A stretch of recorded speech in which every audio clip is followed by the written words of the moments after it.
First order reaction के लिए n equal to कितना होगा 1, n इक्वल टू 1 होगा।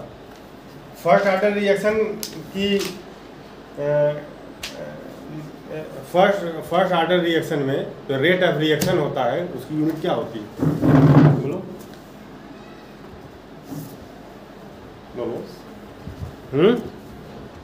भूल गए पर सेकेंड ना, पर सेकेंड। फर्स्ट ऑर्डर रिएक्शन में रेट ऑफ रिएक्शन की यूनिट पर सेकेंड। तो आइए फर्स्ट ऑर्डर का देखते हैं। देखो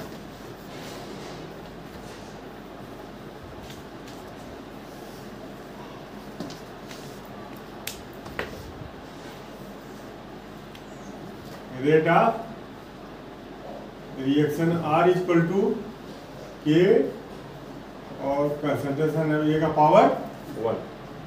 ये ना जीरो में यहाँ क्या था? 0 था, ठीक। और इसके बाद देखो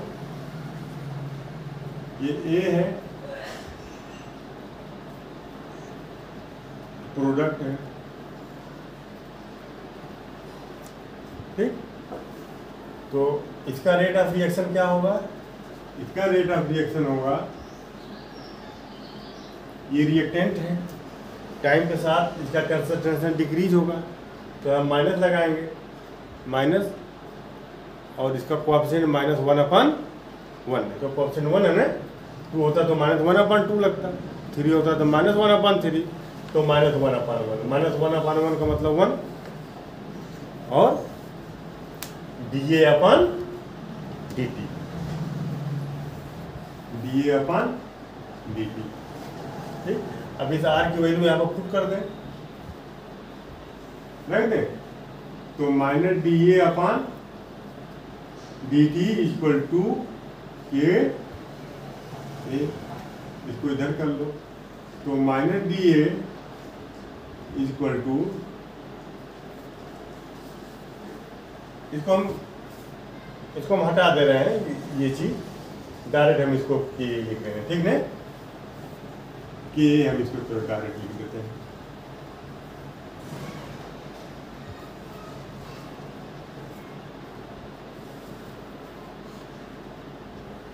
ठीक है, ये क्या है? इसका कंसंट्रेशन। तो -dA इक्वल टू कितना हो जाएगा? अब देखो -dA इक्वल टू KA/dt, इधर जाकर मल्टीप्लाई हो जाएगा, नहीं इसको लेंगे तो ये चलेंगे, ये कोई बात नहीं, ये इंस्टेंटेनियस लेंगे तो dA लेंगे, ठीक है ना, dA/dt, ठीक है, इसका कंसंट्रेशन 1, तो dA/A को इधर ले लो, -K dt,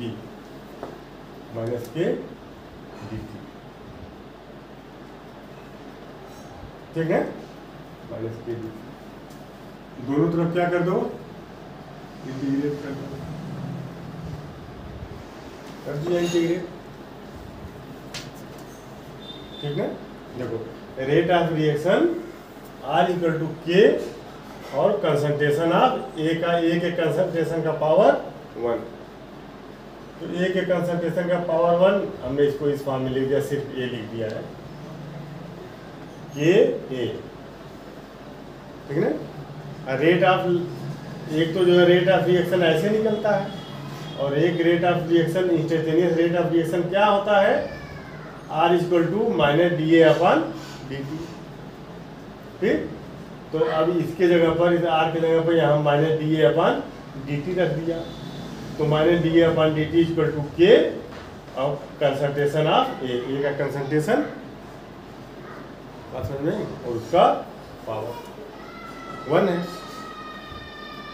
इसको हम इधर ले गए, KA/dt equal to -dA, minus को इधर कर दिया और dt को इधर लेकर के आएंगे, इसको A को, तो ये डिनोमिनेटर बन जाएगा, ठीक है। अब बताओ कि 1/x का इंटीग्रेशन कितना होता है? बोलो। log x,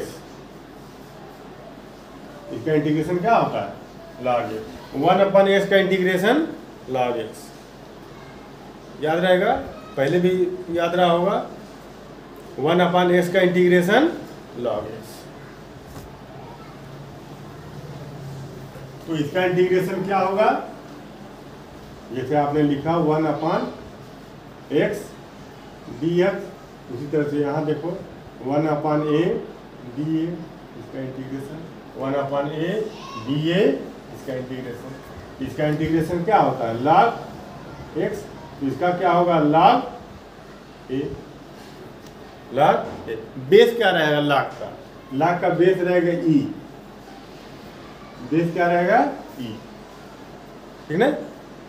अगर बेस e को बेस 10 में नेचुरल लॉग में अगर कन्वर्ट करेंगे तो क्या करते हैं? बोलो, याद है? 2.303 लिखते हैं। अगर इसको अगर log 10 में लेकर के आओगे तो 2.303 log, अब यहाँ बेस 10 हो जाएगा, ये हो जाएगा, है ना। log e को log 10 के बेस में लाओगे तो 2.303 इससे पहले मल्टीप्लाई हो जाएगा। पहले भी पता रहा होगा ये चीज। तो अब ये कितना हो जाएगा बताओ? log e a, log e a, और ये कितना हो जाएगा? माइनस के dt का इंटीग्रेशन t, dt का इंटीग्रेशन क्या होगा? t। लिमिट यहाँ पर रख दो, लिमिट यहाँ पर देखो, इसकी लिमिट रखिए आप। जब t = 0 था, t = 0, तो इसका कंसंट्रेशन कितना था? a0। कंसंट्रेशन कितना था? a0। a = a0, मैक्सिमम न था, इनिशियल कंसंट्रेशन है ना a0। जब टाइम 0 में रिएक्शन अभी शुरू नहीं हुआ था तो जो ए का कंसंट्रेशन था वो मैक्सिमम, और जब टाइम t = t हो गया तो ए का कंसंट्रेशन ए हो गया। तो यहाँ लिमिट आप रखेंगे 0 से t, और डी ए की लिमिट रखेंगे a0 से a। बात समझ में आई? a0 से a, और यहाँ 0 से t, ठीक है। अब यहाँ देखो, अब इसके बाद अपर लिमिट रखेंगे, log e एक जगह क्या रखेंगे? a, अपनी minus lower limit log e a0 = k, t की जगह अपर लिमिट रखेंगे तो t, और लोअर लिमिट रखेंगे 0 तो 0 हो जाएगा। हो जाएगा ना? नहीं होगा? ठीक है। अब यहाँ देखो, ये माइनस है ना, ये माइनस यहाँ रहेगा ना, ठीक। तो देखो यहाँ log e a = इसको इधर ले लो, ये हो जाएगा माइनस के टी, और ये क्या हो जाएगा? प्लस हो जाएगा log e a0।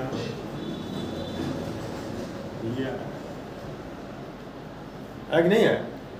अब इसको अगर इस फॉर्म में लेकर के आएंगे, क्योंकि जब आप न्यूमेरिकल लगाएंगे तो इस फॉर्म में न्यूमेरिकल नहीं लगेगा आपको। log 10, क्योंकि जो भी वैल्यू, जैसे log 2 की वैल्यू आपको याद है, log 3 की वैल्यू याद है, log 10 की वैल्यू याद है, ये सब जो वैल्यू है ये किस बेस में है? नेचुरल में है, log 10 में है, ठीक है। log 10 में जो भी आपको log की वैल्यू याद है उसका बेस क्या है? 10। तो चलो इसको अगर log 10 करेंगे बेस, तो यहाँ क्या लिख देंगे? 2.303 माइनस के ई, ठीक। और प्लस, अब इसको भी ई को 10 के बेस में लाएंगे तो 2.303 लाख अगर बेस 10 हो जाएगा A0। ठीक, अब देखो 2.303 से डिवाइड कर दो सब में, तो क्या बचा लाख 10, यहाँ ये बच जाएगा, ये डिवाइड करेंगे ये कट जाएगा और यहाँ माइनस KT अपान 2.303 और प्लस, अब यहाँ डिवाइड करेंगे 2.303 से, तो 2.303 से 2.303 कैंसिल हो जाएगा, क्या बचेगा लाख 10 A0। ये देखो ये आपका लाख 10 के फॉर्म में है, ये नेचुरल लाख के फॉर्म में है, ये एक्सपोनेंशियल लाख के फॉर्म में है। ठीक, इधर गया।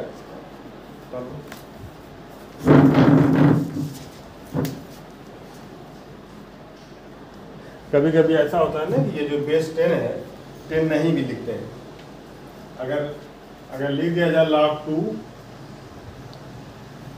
तो सिर्फ अगर लाख 2 लिख दें तो आप जान जाइएगा कि इसका बेस 10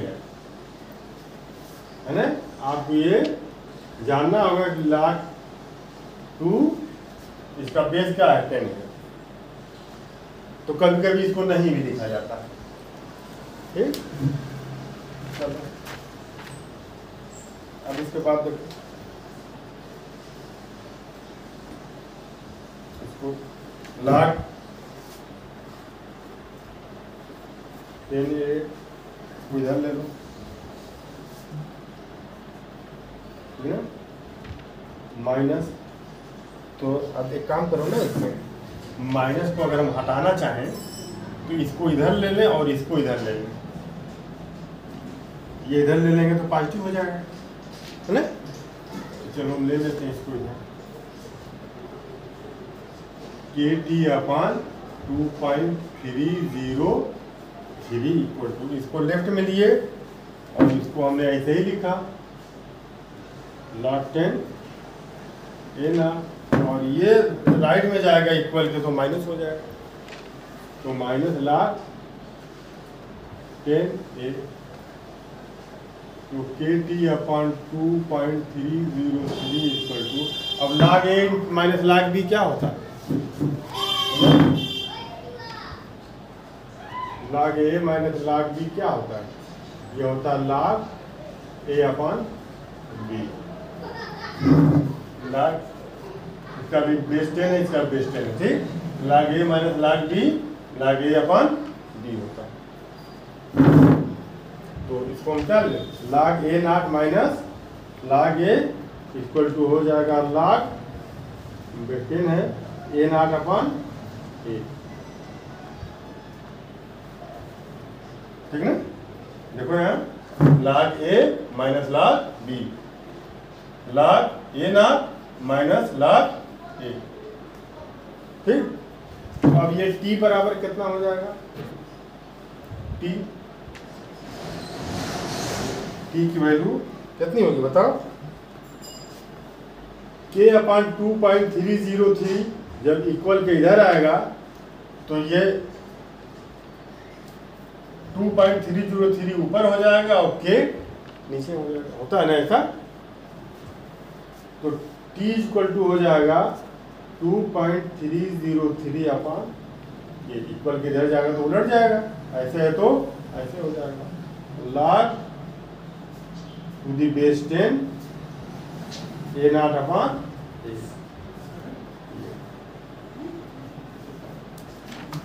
चाहे आप इस फॉर्म में लिख दो, इस फॉर्म में लिख दीजिए, या इस फॉर्म में लिख दीजिए, बात हुई, ठीक।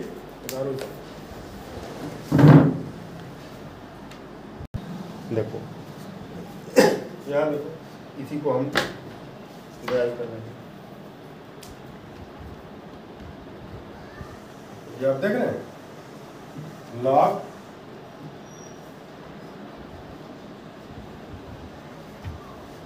e to the power a minus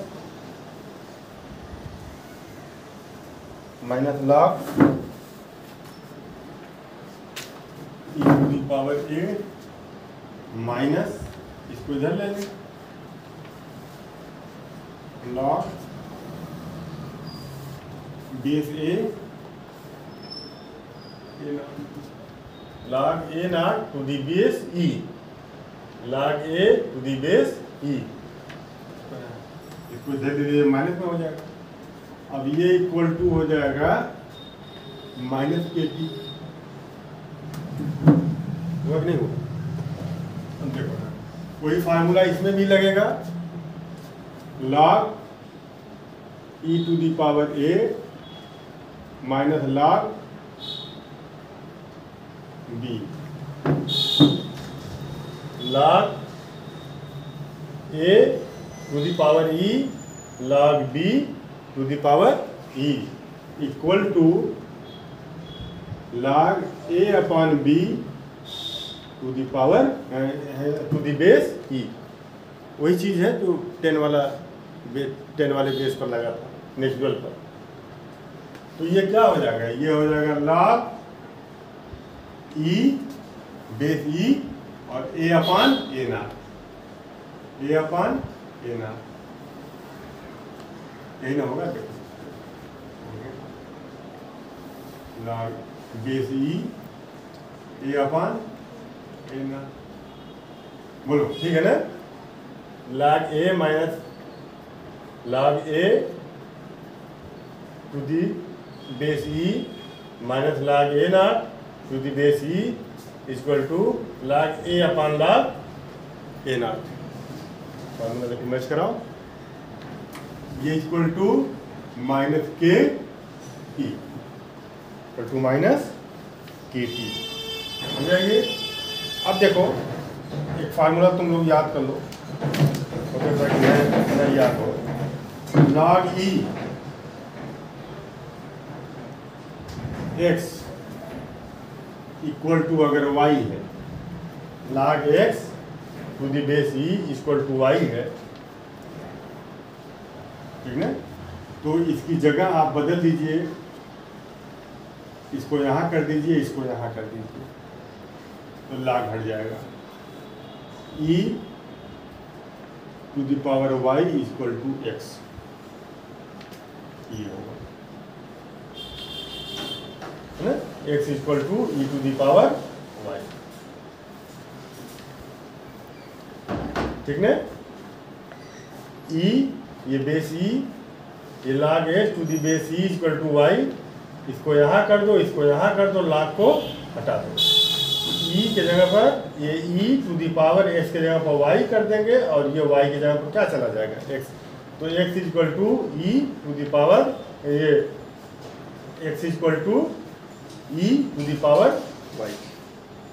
यहाँ देखो इसे, ये भी यहाँ, इसको आप यहाँ कर दीजिए और इसको यहाँ कर दीजिए, इसको आपने इस पावर को यहाँ किया और इसको पावर के जगह पर लगा दिया, log हट गया, इसके जगह पर ये करो और ये का पावर है ना, ये पावर की जगह पे ये लगा दो और इसको यहाँ कर दो, तो ये आपका हो जाएगा e to the power minus K T, लग जाएगा, ये माइनस के टी हो जाएगा, और इक्वल टू इसके जगह पर क्या आ जाएगा? e upon A not. बात समझ में? बोलो, तो ए इक्वल टू कितना हो जाएगा? A upon A naught equal to A equal to कितना हो जाएगा? ये ए नॉट का इसमें क्या होगा? मल्टीप्लाई हो जाएगा, A naught E to the power minus K T, ये फॉर्म, एक फॉर्म ये है, ठीक? मगर इस फॉर्म पर न्यूमेरिकल्स नहीं लगेंगे, न्यूमेरिकल्स जो आपको जो आपके लगेंगे वो नेचुरल लॉग पर लगेगा, क्योंकि जो कुछ भी आपको याद है लॉग के बारे में वो सब नेचुरल, ठीक ना? नेचुरल लॉग पर लगेगा। इसको उतारो,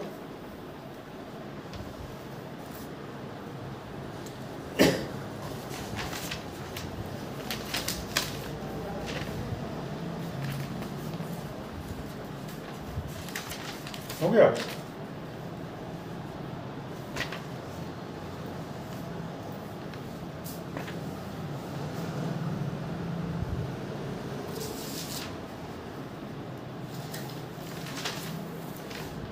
अब एक चीज और रह गई है,